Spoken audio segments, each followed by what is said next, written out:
你知道吗？南极冬季气温能低到零下60度，帝企鹅却选择在这个时候孵蛋，它们是怎么做到的？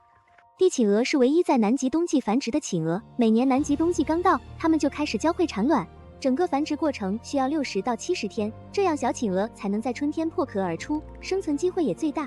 南极的冬天气温经常低到零下20到40度，暴风雪来袭时，气温更是能降到零下60度。但帝企鹅不怕，它们有超强的保暖装备，它们的羽毛厚密防水，能竖起来，在体表形成一层空气，减少热量散失。而且帝企鹅还有一层厚达3厘米的皮下脂肪，这是它们在繁殖前积累起来的，比其他企鹅的脂肪要厚得多。它们还能通过运动、颤抖、分解脂肪等方式产生更多热量，保持体温恒定。孵蛋的时候，雄企鹅们会聚在一起，每平方米能挤10只，形成热力学屏障。